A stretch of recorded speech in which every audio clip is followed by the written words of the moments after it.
Hey, thanks for joining me once again. The Incredible Hulk number 396. This was published in August of 92. So, quite an exciting time in comics if you're reading at the time with all the crazy stuff that was going on, sales, and the hype of what was about to become Image Comics. Um, I I've sat here and tried to remember why I picked up this issue, because I have very few Incredible Hulk comics. I know that at the time there was a lot of hype around this artist drawing this book by the name of Dale Keown. Um, I can't remember why I would have picked this up. I have a theory, and it's one of the it's, to me, it's the most interesting thing in this comic, and it has nothing to do with the comic as much as it does with the feud going on between the creatives, between this book and another one. We'll talk about that in just a moment. But Hulk on the cover, you got the Punisher, and Peter David writing. I know that Peter David wrote the Hulk for a long time, like years and years, and he defined so much of the character that made him very popular at the time. My recollection is that everyone was kind of really into, and it was very popular, as I recall, Peter David's work on the Hulk. He gave it a long-standing voice and a through line of creative control that it's just like it's one guy kind of directing the story of the Hulk for years, and he felt a lot of kind of personal ownership in the character. And I kind of appreciate that. I mean, when was the last time a writer stayed around on a major Marvel title for years and years, just going forever and ever? It just doesn't seem to happen that often. Not like the way that it did here. Anyway, the point being, again, I wish I could, I can't exactly remember why I wanted this book, but the thing that's going on the inside is directly related. It starts out right here. Again, if I was any good at my job here, I'd go back and research all these numbers. But we all know those issues of Spider-Man that Erik Larsen did when he took over that Spider-Man title from Todd McFarlane. Erik Larsen did those issues, the Revenge of the Sinister Six. It was like a 6 or 8 part series. I'm trying to remember, but it was a pretty damn entertaining series of books, and it's one I have every intention of getting into soon enough. I had been reading Erik Larsen on Spider-Man for he was doing Amazing Spider-Man for a long time, and I was kind of starting to recognize and notice how good he was.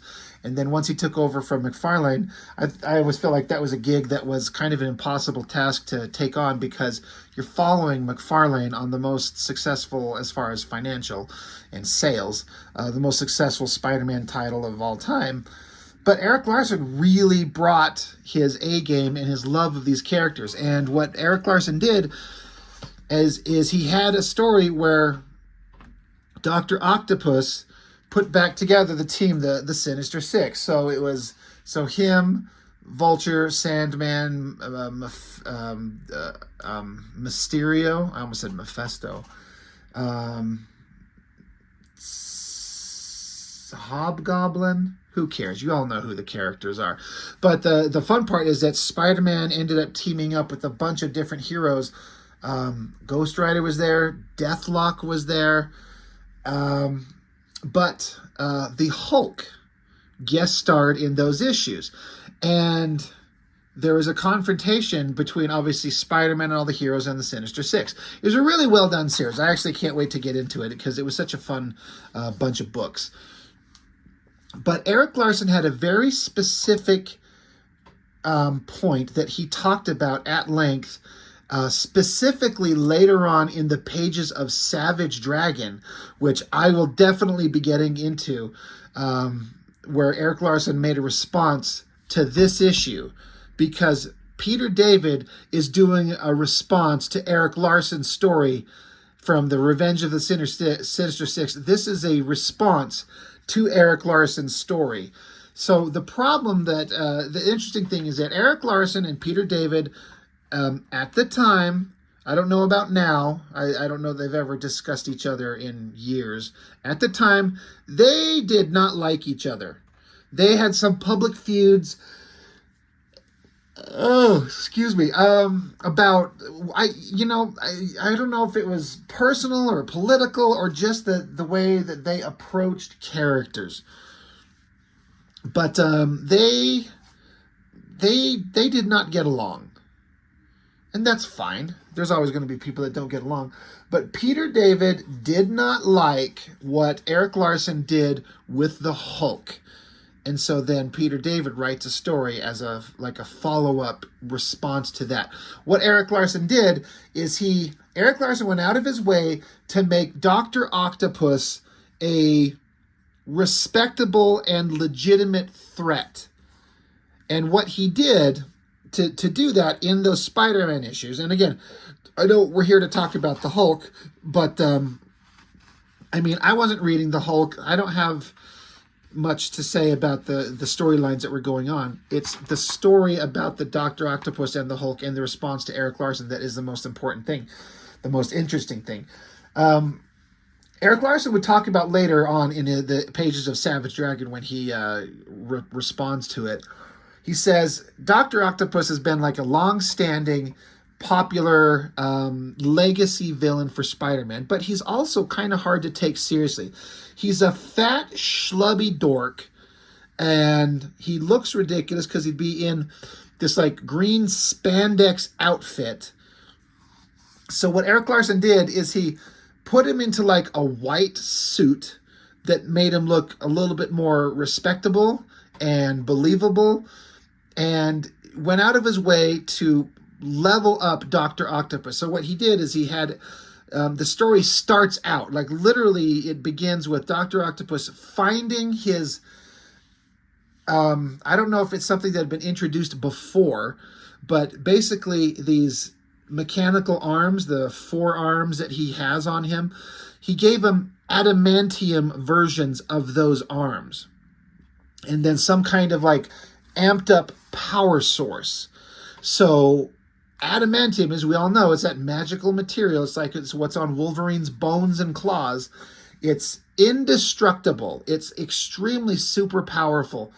So instead of just having regular metal arms that somebody could just rip up and destroy, they're now made of this unbeatable, indestructible metallic magical metal, and then they've got a super strong power source. So Erik Larsen went out of his way to make Dr. Octopus powerful. And one of the ways that he demonstrated that is because Erik Larsen would say the Hulk is always considered the strongest there is, right? That's the Hulk's whole gig. And if a character wanted to show how strong that they could be, you'd have them go up against the Hulk. And if you could kind of hold your ground against the Incredible Hulk, then you could kind of show that you're kind of a formidable force. Well, in that series of The Revenge of the Sinister Six, Erik Larsen had Dr. Octopus face off against the Hulk, and Octopus grabbed Hulk, wrapped up his arms, lifted him off the ground so he had no leverage, and then beat the shit out of the Hulk with these adamantium arms to the point where he's bleeding and defeated, and then flings him out of it's probably some abandoned warehouse, and sent him flying. So it was a demonstration of the fact that Octopus is now a credible, serious threat. And how did he do it? He defeated the Hulk. Just a regular human, but with these weapons, he defeated the Hulk pretty easily. So they had to, Spider-Man and the Hulk and all the others had to get kind of creative in how they ended up defeating Octopus. And it seems to me like Peter David took personal offense to that. How dare the Hulk, who he's been writing for years, get defeated by a weak, schlubby dork like Dr. Octopus, and the fact that Erik Larsen did it, he just did not like it. Now, I don't know that Peter David's ever publicly said that. All I know is Erik Larsen's response in The Savage Dragon, where he went on for like 4 or 5 pages in his letter column about that. Peter David did not like the fact that the Hulk got beat by Dr. Octopus. So again, sorry, we're 10 minutes into this, and I'm going through that whole backstory. So that's the last time that Octopus and Hulk met. Well, now we're in Vegas, and Octopus, this is the next time that they meet following that story.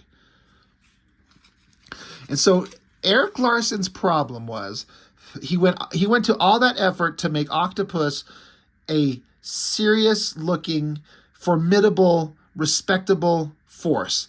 And now he's like, then the first thing you do, Peter David, was take Octopus, put him back in his schlubby, stupid, spandexy outfit, looking like a complete loser. But he, in theory, still has the same adamantium arms. So Octopus is screaming here. He's like pissed off because he doesn't like the fact that he's being treated poorly because he's trying to get away from, it says he's trying to get away from New York, which is where they were at. But he's flipping out here. And he's saying the dumbest shit. He says, all I wish to do is take a well-deserved break from the outrageous fortunes that fate has hurled at me recently. He wanted to just basically do some gambling while his wounds heal up. With all the strain I've been under, my sinister six falling apart and escaping from incarceration, even I am entitled to a vacation. So already, this is already the dumbest, like, mindset that Octopus could have. Like, he got defeated and was thrown in jail. So he broke out of jail and thinks he's just gonna show up in Las Vegas and do some gambling without getting told, 1, leave, and 2, we're gonna call the cops on you. And he's like, and here you thugs ask me to leave simply because I'm a known criminal. Is there no tolerance in America anymore? It's really, it's Dr. Octopus being really stupid. And again, it just feels like this is Peter David going out of his way to undo everything that Erik Larsen did because he's mad that the Hulk, the character that's so precious to him, was defeated so easily by Octopus. And he doesn't feel like Dr. Octopus would ever defeat the Hulk like that. So now he's going to bust open a slot machine and take the money. But then, so now Hulk shows up. And this is kind of silly. This Hulk under the name of Mr. Fix-It. This Hulk has got to be 15 feet tall, wide as a truck. But no one just looks, but he just puts on a suit and a hat and this scarf. And they're like, I have no idea who this giant fucking guy is. Now, it's the Marvel Universe. I guess you could say it's full of oddly shaped characters everywhere. But it's like, you can't fucking put on clothes, Mr. Incredible Hulk, and hide yourself. But that's a conceit that I guess we're just supposed to accept from Peter David. And Octopus being dumb as shit in this version, as opposed to a smart, calculating, intelligent villain that Erik Larsen made him out to be. He doesn't recognize that could even possibly be the Hulk. So here, Octopus is saying, you pinstripe buffoon, you think you can dictate terms to Dr. Octopus? What hope does a 2-bit Vegas enforcer have against me? Someone whose adamantium arms have defeated Spider-Man, laid waste to the Hulk. Why, if the Hulk had not gotten lucky that final time, I would have torn his pea-brained head from his, and then it's at that moment where the Hulk claps his hands together to create like a shockwave. So, again, Octopus sounding like a stupid idiot, how he still got his adamantium arms, and he beat the Hulk, and it's just Hulk just got lucky that last time. That's the only reason the Hulk defeated me. So then the vibration, hurts Octopus, but the arms keep functioning independently of Octopus, even though he's half unconscious, he says, but your arms still keep coming. I admit I'm mildly impressed. Mildly. So now the Hulk is wrapped up with the arms, and Octopus is trying to hold the Hulk down, and Octopus is like, the voice, it can't be. And the Hulk's like, oh yes it can, I'm sorry. This time you won't catch me off guard. This time it's strength versus strength. The last time we met, Doctor, I feel I was robbed. Petty larceny, as it were. This is round 2. There won't be a round 3. So it's Peter David going out of his way to show that the Hulk can take on Dr. Octopus, who is in theory at the exact same power level that he was in Larsen's story.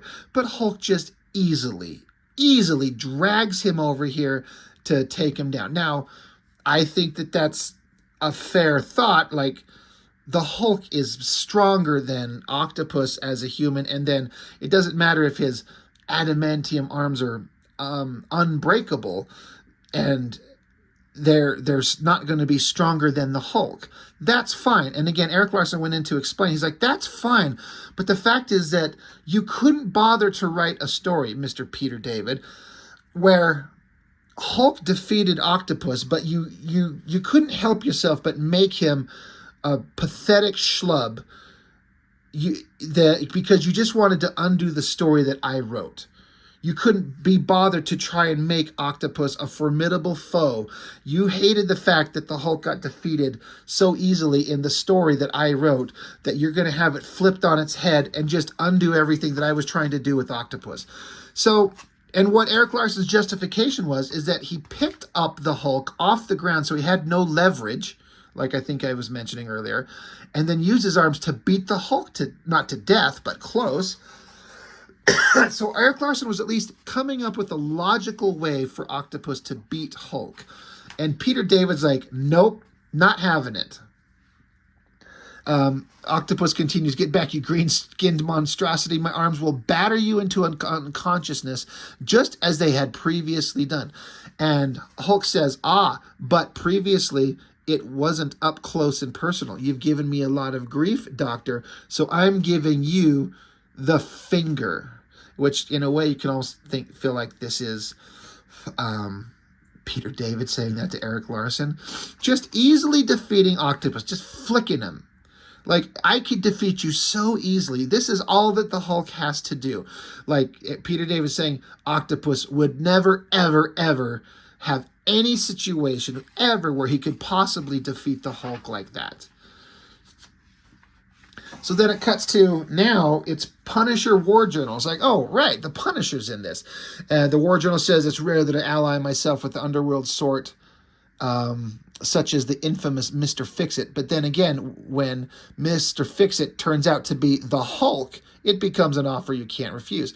What's even more rare is finding the notorious supervillains such as Otto Octavius, gift-wrapped and helpless. And so then here we got Octopus and all his adamantium arms tied up like a bow. Like he's just been defeated so simply. So, and so Fix-It is off screen. You can't see him, but he's like, hold on, Castle. I know what you're thinking, but no one puts a bullet in the brain of a helpless man on my time, criminal or not. So Punisher says, well, that's pretty sporting of you, considering word is that he beat you so badly last time. So Hulk says, last time I was holding back. So Punisher's like, holding back? He's like, yeah, waiting for a better opportunity to really cut loose. And so Punisher says, sounds like you're trying to save your image. So, again, Erik Larsen, when he responded to this, he says, there was no reason in the story that Erik Larsen wrote that Hulk would have been trying to hold back, which makes it sound like the Hulk is even stupider than you'd think he was, because in this story where Octopus was creating some world-defeating, world-ending stakes, and all these heroes are out to stop him, there's no reason Hulk would have held back. And he took Peter David to task, like, you couldn't write a different reason why the Hulk got defeated by Octopus. So, again, one, he has Octopus defeated super easily and then comes up with the lamest excuse as to why he could defeat him easily now but not before. So it feels kind of petty on the part of Peter David. He just absolutely would not stand the fact that the Hulk got defeated so easily by Octopus. So he just undoes it in the first couple of pages of the next issue of, the Hulk issue here. And so it was a really interesting kind of just the behind the scenes going on. I didn't know that was really going on until Erik Larsen wrote his multi-page kind of response to it. And once I read that, I was like, you know what? I got to agree with Erik Larsen. Like, Peter David kind of come across as like a petty kind of little shithead for doing this. That aside, beyond that now, so now Octopus is wrapped up and done. He's just easily defeated within 8 pages, and the story moves on to other stuff. The other thing I haven't discussed so much is Dale Keown. I've been going through issues of Pit that he is working on, and my God, is his stuff in here look nothing like the stuff he's doing in those issues. And it's round about the same time. I mean, this is just not too long, maybe a year at most, maybe from the first issue of Pit showing up. So it's Dale Keown in the pencils and then Mark Farmer on inks.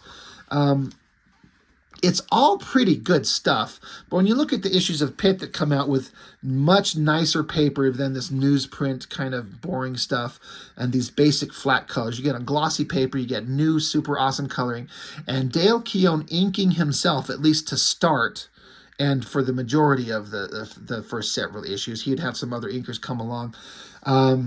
Boy, did Dale Keown level up in a huge way, because this doesn't look like the same guys at all in terms of like dynamic page layouts. Like, you can really see that Dale Keown really unleashed his inner like artist, just blowing up on the page, drawing those issues of Pit, as compared to this stuff, which just feels like kind of standard, regular Marvel comic silliness.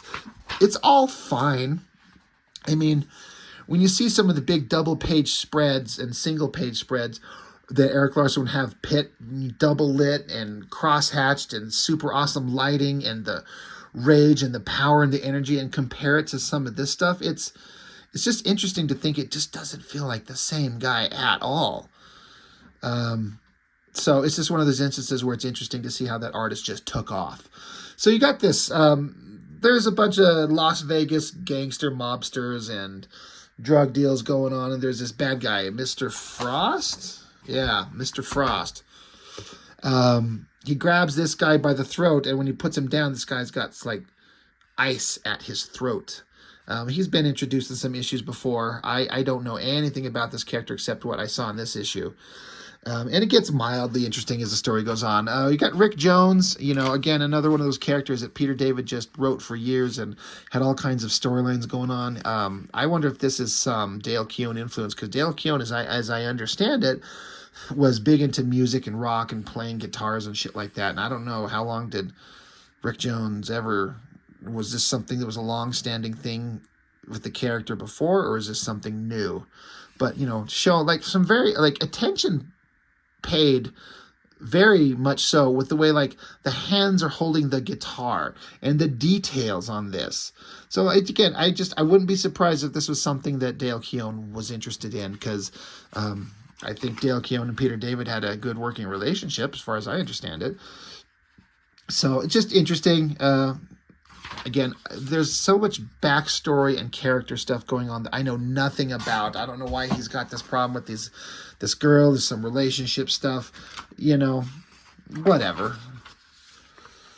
But meanwhile, the bad guys had set up before in these previous pages where I kind of skipped by it, how they're like, hey, we could set up to take out these guys, these rival mob bosses, which is basically Fix-It. It's a rival faction. He's like, they're gonna have a drug deal go down. All you have to do is show up, and we'll record evidence, and then get the cops on site, and there, your opposition is eliminated. So that's where this is going down. They pop open this case, and again, you got the Incredible Hulk, the biggest guy in the Marvel universe, in terms of size, of the physical size of heroes, just wearing a suit. And people are like, oh, he's totally in disguise, this guy who's bigger than a fucking truck. But they pop it open, pull out bags of white powder. You got the Punisher here, and they taste it. And they're like, yep, them are the goods, so here's the money. So a drug deal, right, is what's going down here. And then the rival mob boss guys just show up. I guess he just are standing there. Everyone's a fucking idiot and just let these guys show up. They've got guns, and Mr. Frost has got a camera. He's taking pictures. So this guy's like, I'm here to offer you a deal. You give me the drugs and the money, and I decide not to turn those pictures that Frost is taking over to the police. Pictures showing every step of your little business transaction. So they're going to extort them, right? So Hulk's pissed off, and there's this other guy who's got some kind of superpowers. I don't know who this guy is. Again, I don't have any idea. And then they mention about how there was this guy that got killed, and the leader of the evil mob boss guys. They're like, oh yeah, that guy that got killed. This Mr. Frost is this is the gun that killed him, and Mr. Frost is the guy who did the honors. How'd that go, Mr. Frost? And Frost is like, he cried for his mama. And so Hulk is like, all right, that's enough. Now this is starting to look like some awesome Dale Keown work. Good shadows and lighting and all that type of stuff. It's starting to look more like the Dale Keown that I think of. But when I think of him, like I said, I think of Pitt. But it looks pretty damn good.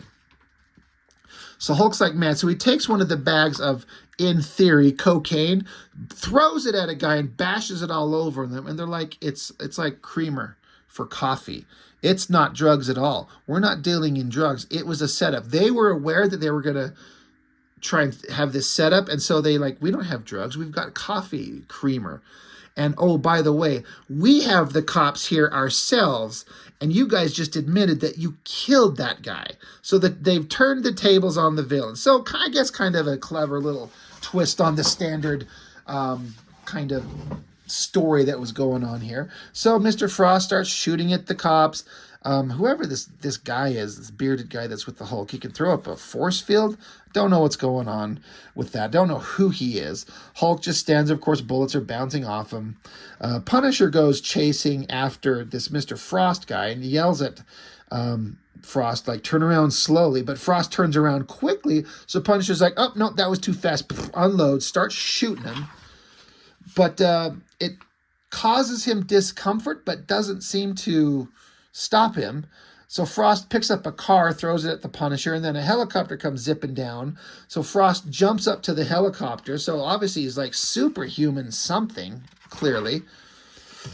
He jumps up to the helicopter, tosses out the pilot, so Hulk catches him and then goes jumping up to the helicopter himself, smashes the tail rotor, which would instantly send the helicopter like spiraling into the ground.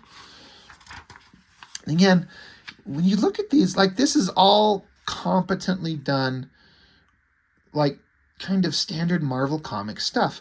But just look at these page layouts and then go find an issue of Pitt and compare it to them, and you just feel like, man, there's like I said, it's just not even close to the same kind of visual experience. I wonder if this is just dictated by Peter David's script and Dale Keown was just waiting to break loose.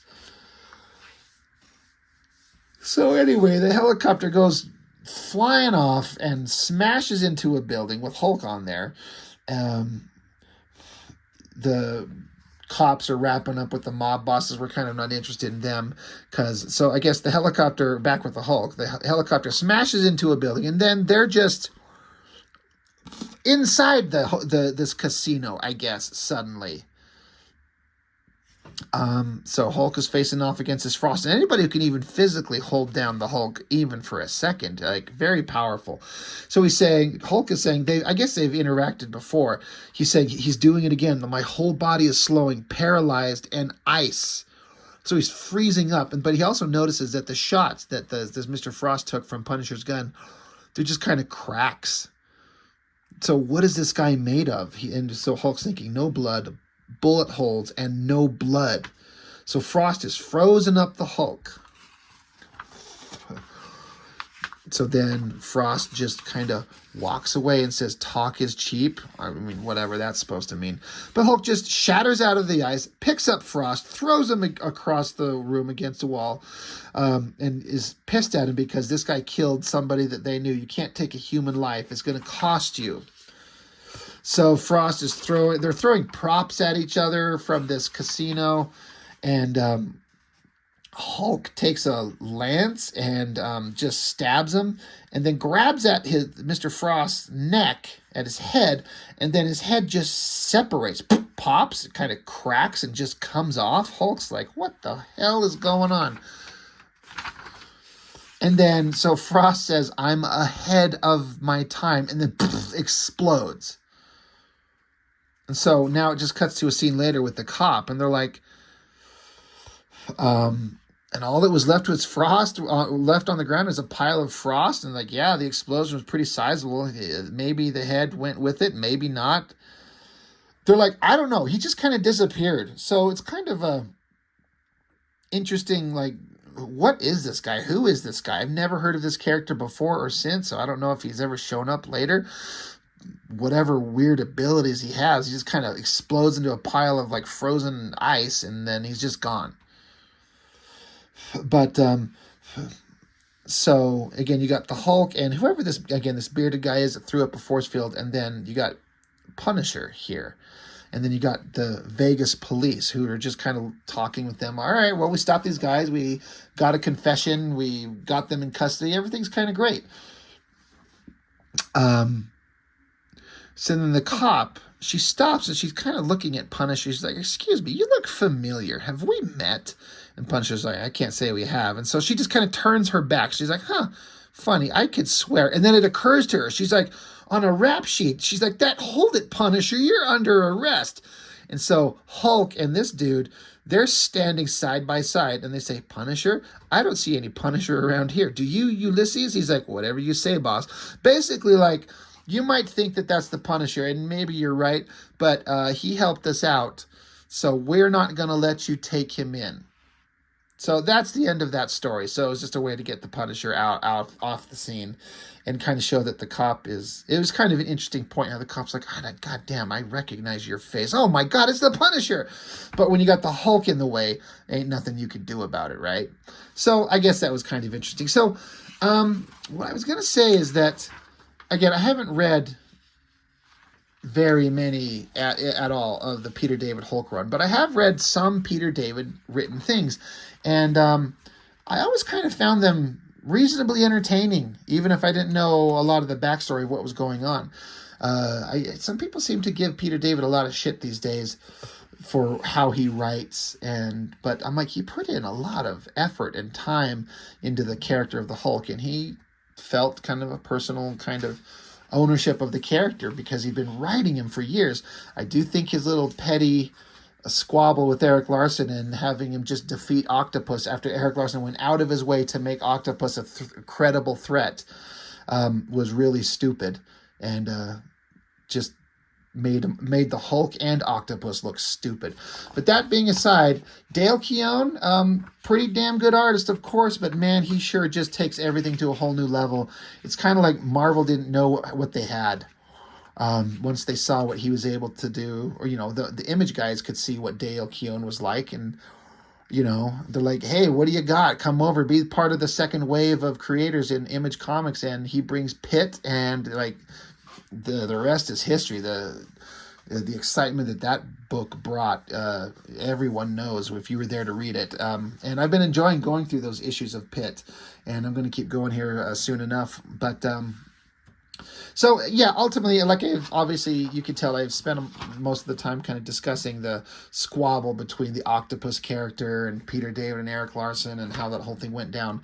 It was just really interesting, and it's just one of the few Hulk comics I got. I've always kind of liked the Hulk, but not enough to like collect the series because I don't know, it just wasn't.